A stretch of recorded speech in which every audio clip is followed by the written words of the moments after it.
بسم الله الرحمن الرحيم الحمد لله رب العالمين والصلاة والسلام على أشرف الأنبياء وإمام المرسلين نبينا محمد وعلى آله وصحبه أجمعين أما بعد. L'enfant pieux est un trésor que le musulman laisse. Il est bénéfique pour ses parents durant leur vivant et après leur mort. النبي صلى الله عليه وسلم dit إذا مات العبد انقطع عمله إلا من ثلاث. Lorsque l'homme meurt, toutes ses actions sont interrompues sauf trois. صدقة جارية, une aumône qu'il a laissée. أو علم ينتفع به, ou une science à laquelle les gens en profitent. أو ولد صالح يدعو له, ou un enfant pieux qui invoque en sa faveur.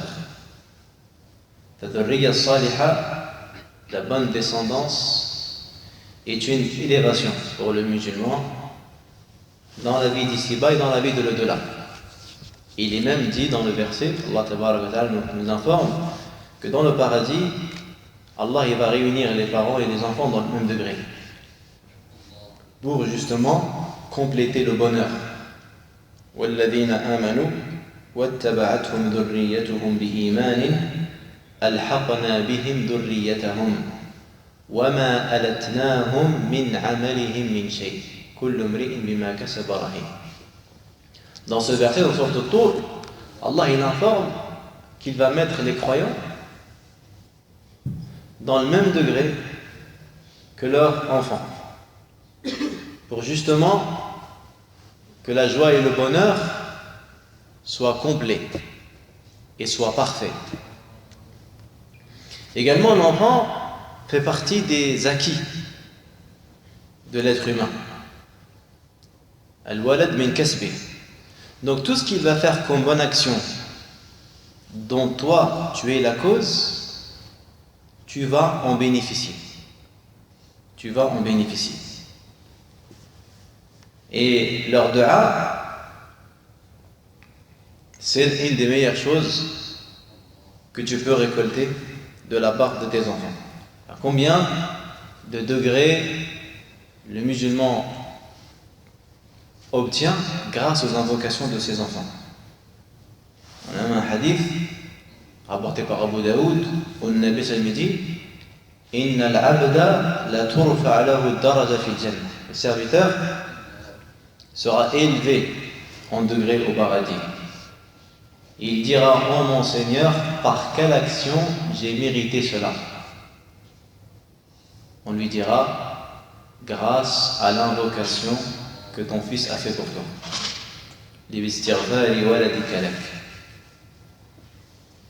Et les prophètes et les messagers, comme on a dit la dernière fois, ils convoitaient, ils demandaient à Allah Azza wa Jalla de leur donner une bonne descendance. Ibrahim alayhi salam disait Rabbi habli min as-salihin. Seigneur, donne-moi, accorde-moi des pieux. Et également, il faisait des du'a pour lui, il invoquait Allah Azza wa Jalla de lui accorder le raffermissement à lui et à sa descendance. Rabbi ij'alni muqima as-salati wa min dhurriyyati. Mais Seigneur, fais que j'accomplisse la prière, moi et ma descendance. Également, parmi les du'a qu'il a formulés, wajnubni wa baniya an na'budu al-asnam. Et épargne-moi ainsi que ma descendance d'adorer les statues. Avoir des enfants également va être une cause pour beaucoup d'aller au paradis. D'après l'imam Muslim, un Nabi sallallahu alayhi wa sallam dit celui qui élève deux filles jusqu'à la puberté sera aussi proche de moi au jour de la résurrection que le sont ces deux-là. Et il joint ses deux doigts. Donc celui qui éduque deux filles jusqu'à la puberté, même si il sera proche de moi Yom al-Qiyamah comme ses deux doigts. Aïcha également rapporte qu'une femme et ses 2 filles sont venues mendier chez moi. Et je n'avais qu'une date à leur donner. Je lui ai donc donné cette date qu'elle a partagée entre ses 2 filles sans en manger. Puis elle s'est levée et s'en est allée. Le prophète sallallahu alayhi wa sallam est alors entré et je l'ai informé de cet événement. Il sallallahu alayhi wa sallam a dit: celui qui est éprouvé par des filles et qui est bienfaisant envers elles seront pour lui une protection contre l'enfer. Rapporté par Al-Bukhari et Muslim. Je répète le hadith: celui qui est éprouvé par des filles et qui est bienfaisant envers elles seront pour lui une protection contre l'enfer. L'imam Al-Bukhari rahimahullah, dans son livre Sahih, il a intitulé un chapitre l'obligation de pourvoir aux besoins de la famille et des enfants. Dedans, au chapitre-là, il rapporte le hadith d'Abu Huraira qui dit que le prophète sallallahu alayhi wa sallam a dit: la meilleure des aumônes est la richesse que tu laisses à ta famille. La meilleure des aumônes est la richesse que tu laisses à ta famille. Ça également, ça fait partie parmi les bénédictions. Et tout ce que tu vas faire comme cadeau, comme dépense pour tes enfants, toute cette prise en charge que tu dois avoir, c'est considéré comme une aumône pour toi. Bien qu'elle soit obligatoire, mais elle reste la meilleure des aumônes. D'ailleurs, on sait tous que les meilleures œuvres à faire sont les œuvres obligatoires. وَمَا تَقَرَّبَ إِلَيَّ عَبْدِي بِشَيْءٍ أَحَبَّ إِلَيَّ مِمَّا افْتَرَضْتُهُ عَلَيْهِ. Mon serviteur n'a pas accompli une œuvre qui m'est plus préférable que ceux que je lui ordonnais ou j'ai rendu obligatoire. Dans un hadith d'après Thawban, An-Nabi sallallahu alayhi wa sallam dit: le meilleur dinar que l'homme puisse dépenser est celui par lequel il pourvoit aux besoins de sa famille, et celui par lequel il entretient sa monture sur le sentier d'Allah, et celui par lequel il dépense pour ses compagnons sur le sentier d'Allah.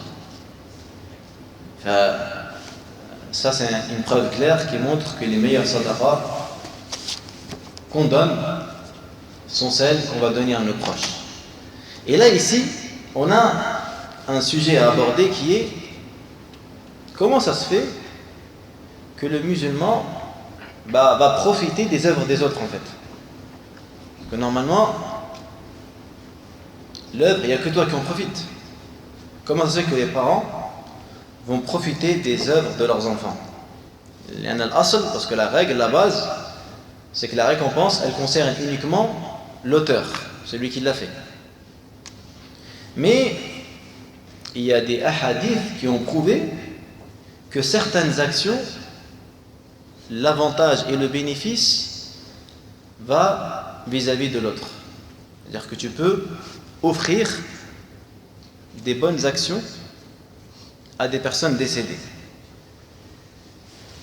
Alors, tout d'abord, une personne décédée, il y a unanimité qu'elle profite des actions qu'elle a fait, qui sont continuelles, telles que par exemple, s'il a creusé un puits, ou il a construit une mosquée, ou il a écrit un livre. Al-Hasil, ces actions-là restent même après sa mort.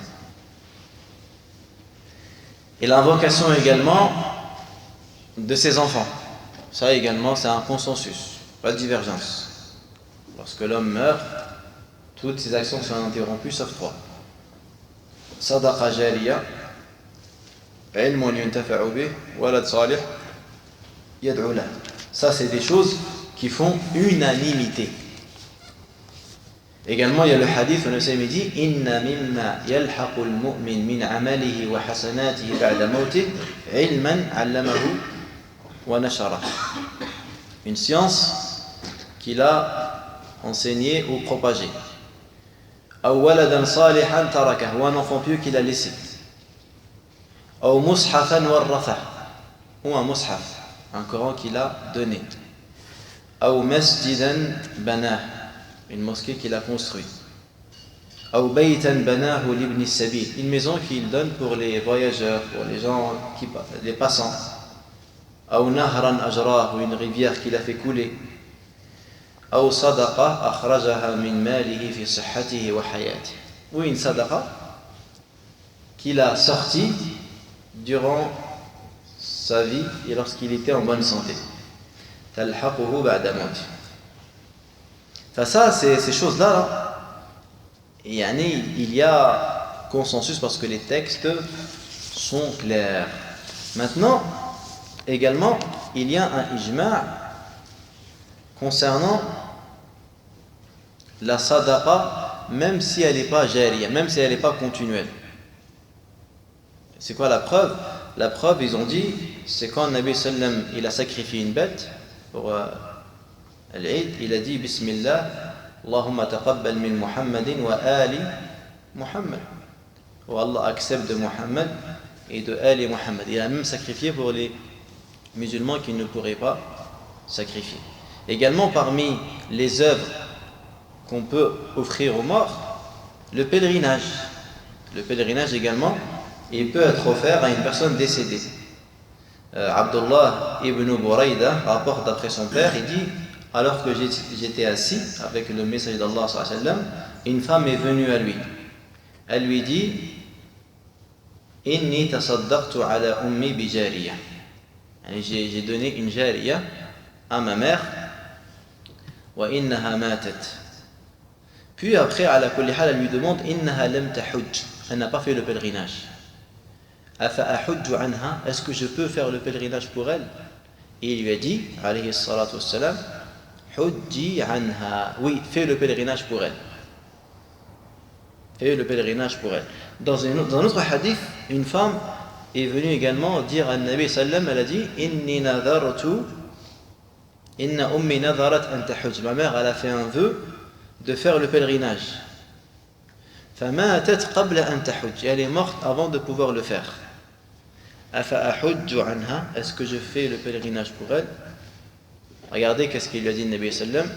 Il lui a dit, si ta mère avait une dette, est-ce que tu l'aurais remboursée? Elle a dit oui. Et il lui a dit, alors remboursez la dette d'Allah Azza wa Jal. فَإِنَّ اللَّهَ أَحَقُّ بِالْوَفَاءِ. Car Allah mérite plus qu'on rembourse ses dettes. Donc tout comme si tes parents laissent une dette, tu dois la rembourser, parce que c'est un droit qu'ils ont vis-à-vis des autres, le hajj pareil, la même chose. Mais ici, il y a une condition. Il faut d'abord avoir fait le pèlerinage pour toi-même. Tu ne peux pas faire le pèlerinage pour quelqu'un d'autre si tu n'as pas fait le pèlerinage pour toi-même. La preuve, c'est qu'un jour, il y avait un homme, il a dit, Nabi l'a entendu dire, Labbaik Allahumma an Shubruma. Il a fait la formule du pèlerinage pour Shubruma. Il lui a dit, qui est Shubruma? Il lui a dit, c'est mon frère. Un Nabi sallam lui a dit, est-ce que tu as fait le pèlerinage pour toi-même? Il lui a dit non. Il lui a dit, alors fais d'abord le pèlerinage pour toi-même et après fais-le pour Shubruma. Et après fais-le pour Shubruma. Également parmi les adorations que les savants ont évoquées, qu'on peut faire pour quelqu'un de décédé, as-sawm, le jeûne. Yushra'u as-sawmu 'anil mayyit. Il est légiféré de faire le jeûne pour le mort. D'après Abdullah ibn Abbas, il dit Ja'a rajulun ila Nabi sallallahu alayhi wa sallam faqala ya Rasulallah inna ummi matat wa 'alayha sawmu shahrin afa aqdihi 'anha. Il dit Rasulallah, ma mère est décédée, elle devait rattraper un mois. Dois-je le rattraper pour elle? Il a dit Law kana 'ala ummiki dayn. Si ta mère avait une dette, est-ce que tu l'aurais remboursé? Qala na'am. Il a dit oui. Qala fadaynullah ahaqqu an yuqda. La dette d'Allah est plus en droit d'être remboursée. La dette d'Allah est plus en droit d'être remboursée. Il y a également l'autre hadith muttafaq ala sihhati an Aisha radhiyallahu anha qalat qala Rasulullah sallallahu alayhi wa sallam man mata wa alayhi siyamun sama anhu waliyuh. Celui qui meurt alors que il devait encore jeûner, son wali, son responsable, son tuteur jeûne pour lui. وهذا في الصيام الواجب كصيام رمضان وصوم النذر والكفارة. أما ما سقط عن العبد في حياته فلا يقضى عنه بعد وفاته كمن وجب عليه الصوم وهو زمن فمات قبل أن يبرأ أو أفطر في سفر مباح ومات في سفره ذلك فلا قضاء عليه. Et là, ce rattrapage-là, il concerne le jeûne obligatoire, comme le jeûne du Ramadan ou le jeûne de Nadr, du vœu. Quand quelqu'un il fait un vœu, il fait une promesse à Allah de jeûner tant et tant de jours. Ou le kafara, le jeûne de l'expiation. Là, il est légiféré de jeûner à la place. Mais en revanche, le jeûne dont le malade ne devait pas rattraper, tel qu'une personne, il a attrapé une maladie, il attendait d'être guéri et il n'a pas pu être guéri. Il était dans un laps de temps où il est mort sans pouvoir rattraper. C'était une maladie, il attendait d'être guéri, mais il est mort avant d'être guéri. Celui-là, il est excusé. Ou quelqu'un qui n'a pas jeûné pendant un voyage et il est mort pendant le voyage. Parce que lui, il avait une raison en fait de ne pas jeûner. Donc là, on n'est pas obligé de jeûner pour lui. Al-Hasil, on comprend ici que le mort, il profite après sa mort des du'a et la sadaqa et le pèlerinage et le jeûne obligatoire. Et bien sûr ici, il n'y a pas de différence entre le proche ou le lointain. C'est-à-dire même quelqu'un qui est lointain, il peut faire une sadaqa pour un ami à lui qui est décédé ou une du'a. Mais l'enfant il est cité parce que il est proche de lui, li qurbihi. Et parce que généralement l'enfant il a un droit sur son père. Après ils se sont divergés. Est-ce qu'on peut réciter le Coran dans l'intention que la récompense va vis-à-vis aux morts? Et ça on voit souvent les gens ils le font. Ils lisent le Coran en ayant l'intention que la récompense elle va à la personne décédée. Ça c'est une mas'ala qui est khilafiyya, une divergence entre les savants. Le premier avis, annahu la asla lah, qu'il n'y a aucune source. Et ça c'est l'école connue de Shafi'i, que la asla lahu, et que c'est une innovation, parce que c'est une adoration, et il n'y a pas de preuve. Et l'asl c'est que l'ibada, tawaqquf, tu ne vas pas au-delà du texte. Et ça c'est l'avis de beaucoup de savants à notre époque, qui ont opté pour cet avis. Et il y a un deuxième avis, anna thawab al-qira'a yasilu ila al-mayyit, que la récompense de al-qira'a parvient au mort. Et c'est l'avis de Jumhur. Ibn Qudama rahimahullah a dit, qala Ahmad ibn Hanbal, al-mayyitu yasilu ilayhi kullu shay' min al-khayr. Et parvient au mort toute bonne chose par rapport au texte.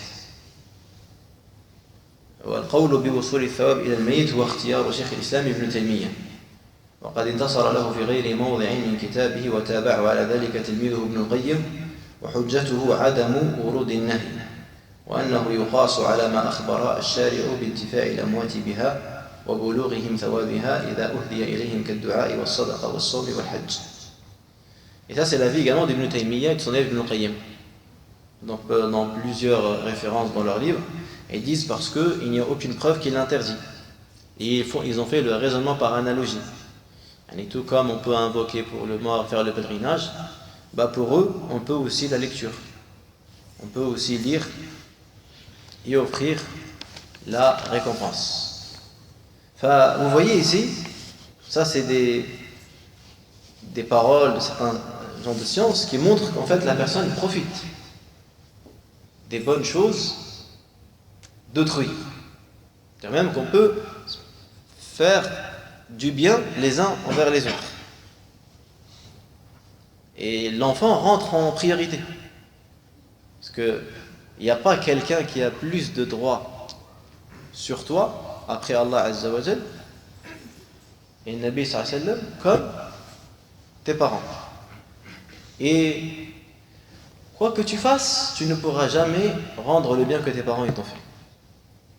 Sauf, comme il dit le Prophète dans un hadith rapporté par Bukhari dans Adab al-Mufrad, il dit l'enfant ne pourra jamais rendre le bien que son père il lui a fait. Sauf s'il le trouve esclave, il l'achète, puis il l'affranchit. Il lui donne la liberté. Ça, c'est le seul moyen. Sauf s'il l'achète, il trouve esclave, il l'achète, il lui donne la liberté.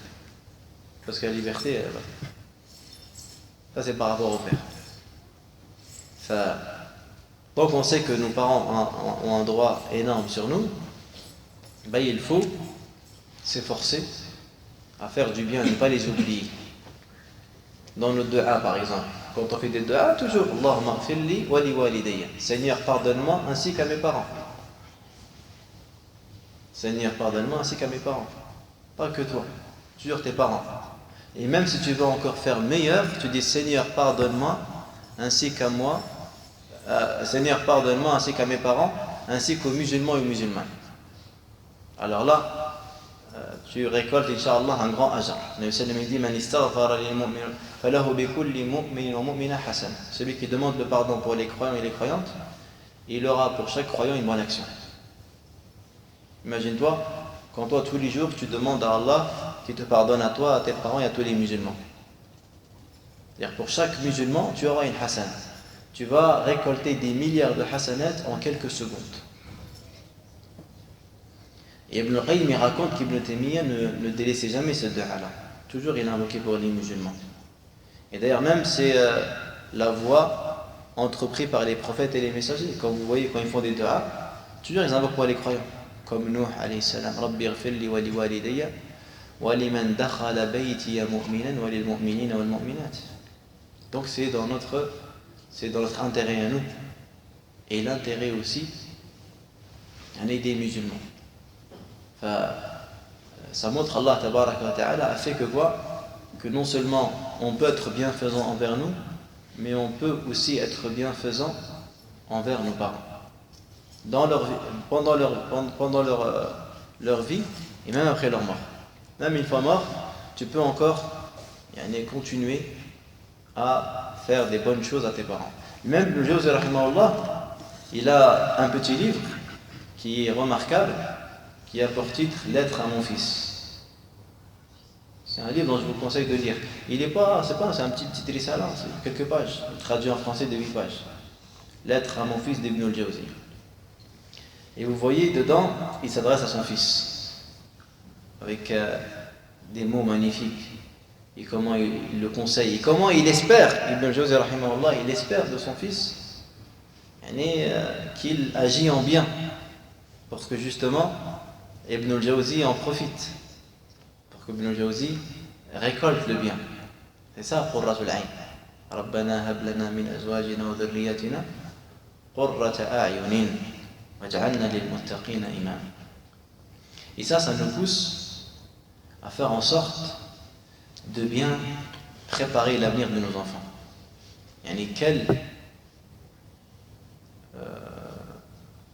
Quelle société, quelle ambiance, quelle situation nous allons laisser à nos enfants. Nos pères, lorsqu'ils ont fait des mosquées, etc., ils pensaient à eux, d'accord, mais ils pensaient beaucoup à leurs enfants. C'est vrai qu'ils ont fait des écoles d'arabe, des écoles de Coran, etc. Et nous, pour la plupart d'entre nous, alhamdoulilah, on est arrivé et on a trouvé les mosquées prêtes. On a trouvé les mosquées, alhamdoulilah. Pour beaucoup, on n'a rien fait, tout a été construit. Les gens ont fait des efforts considérables pour apporter aux musulmans ce bien. Qu'est-ce que nous allons faire pour nos enfants? Aujourd'hui, nos enfants attendent beaucoup de nous. Nous sommes dans une époque très difficile. C'est très difficile. C'est-à-dire même pour trouver la voie juste, c'est très difficile. À chaque fois que tu veux t'engager dans le service de la Ummah, tu es confronté à plein de défis. Il y a plein de dilemmes. C'est-à-dire qu'après, à chaque fois, tu pèses le pour et le contre. C'est clair que il n'y a pas plus facile que de se désister. Je m'écarte. Et après, je ne prends pas la parole.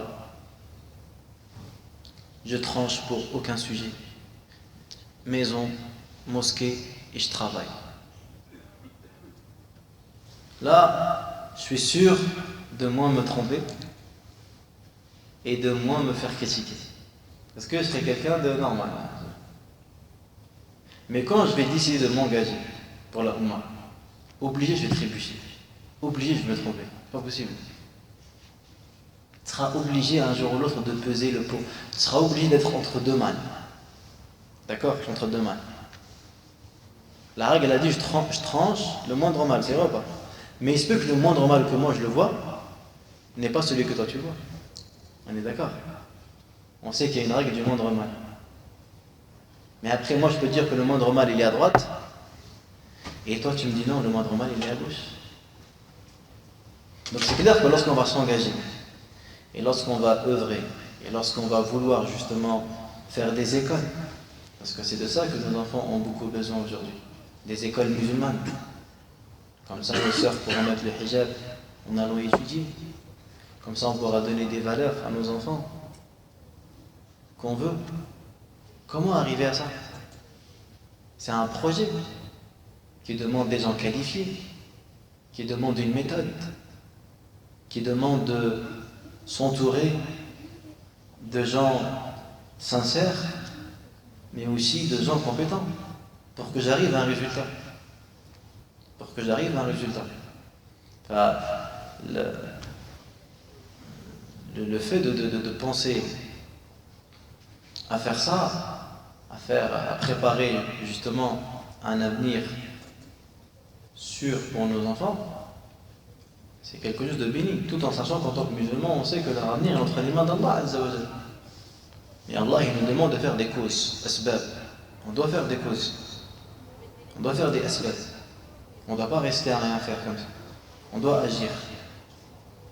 Et pour agir, il faut avoir de la science. Pour agir, il faut demander du soutien à Allah Azza wa Jal. Et pour agir, il faut surtout être uni. Il vaut mieux être uni sur un avis qui est faible que d'être divisé sur un avis qui est fort. Il vaut mieux être uni sur un avis qui est faible qu'être divisé sur un avis qui est fort. Surtout lorsque nous sommes dans un moment de faiblesse et minoritaire. Enfin, chaque musulman doit chercher des idées, justement. Qu'est-ce qu'il peut trouver pour ses enfants? Et des frères, machallah, que de plus en plus on voit des idées magnifiques.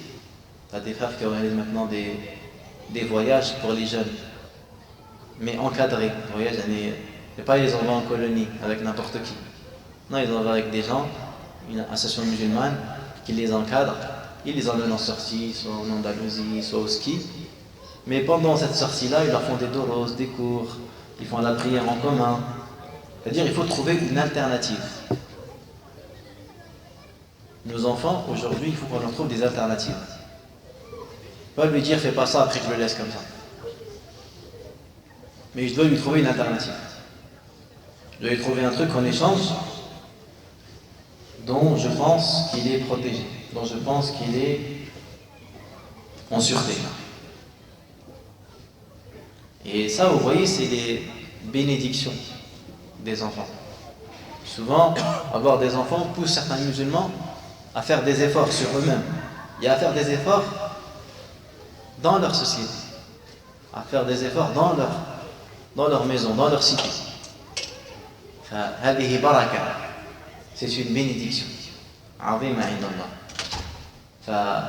Ces cours-là, pendant ce mois-ci, ont été consacrés à la famille parce que, comme vous le savez, la famille, c'est un sujet qui est très très important. Que ce soit le mariage, que ce soit l'éducation des enfants, ça c'est des sujets capitaux. C'est ça l'essence même de la réussite. C'est la clé de la réussite. C'est le passeport du futur. Si nous voulons justement ne plus être manipulés et ne plus être stigmatisés, eh bien il faut qu'on éduque des enfants forts, des enfants fiers de leur religion et des enfants qui savent répondre au mal, aux mensonges qu'ils entendent de toutes parts. Imaginez-vous pour nous les adultes, et c'est difficile. Que dire pour des enfants, des petits qui sont au collège? Comment, dans quel état ils sont, dans quel état psychologique, dans quel état ils doivent se sentir? Donc si nous les adultes on a besoin d'être conseillés, on a besoin de se renforcer, on a besoin d'être soutenus, qu'est-ce qu'on doit dire des enfants alors? Ils ont encore plus besoin de ça. Donc Allah tabaraka wa ta'ala il dit Inna Allah la yughayyiru ma biqawmin hatta yughayyiru ma bi anfusihim. Allah ne va pas changer la situation d'un peuple si ce même peuple-là ne change pas sa propre situation. Allah ne va pas changer la situation d'un peuple si ce même peuple-là ne change pas sa propre situation. Et on doit commencer par le changement dans nos maisons. Avant de chercher à changer le monde, il faut qu'on change d'abord nos maisons, nos enfants, nos femmes, nos frères, nos sœurs, nos voisins. Si chacun fait ce travail-là, et bien avec le temps, la société va s'améliorer. C'est vrai ou pas? Telle est la méthodologie. At-tasfiyatu wat-tarbiyah. La purification et l'éducation. C'est la méthode prônée par les grands savants. At-tasfiyah wat-tarbiyah.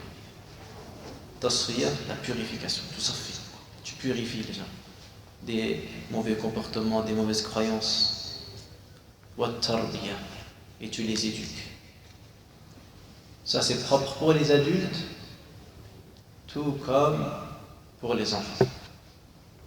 فنسأل الله تبارك وتعالى أن يرينا الحق حقا وأن يرزقنا اتباعه. Allah il nous fasse voir la vérité en tant que vérité et qu'il nous facilite son suivi et qu'il nous fasse voir le faux dans une image de faux et qu'il nous accorde de s'en écarter. Parce que si Allah tabaraka wa ta'ala ne te soutient pas, tu n'auras aucun secoureur. Et si Allah tabaraka wa ta'ala ne te raffermit pas, personne ne pourra le faire. Allahumma a'inna ala dhikrik wa shukrik wa husni ibadatik. ربنا هب لنا من أزواجنا وذرياتنا قرة أعين واجعلنا للمتقين إماما ربنا آتنا في الدنيا حسنة وفي الآخرة حسنة وقنا عذاب النار سبحان ربك رب العزة عما يصفون وسلام على المرسلين والحمد لله رب العالمين بارك الله فيكم.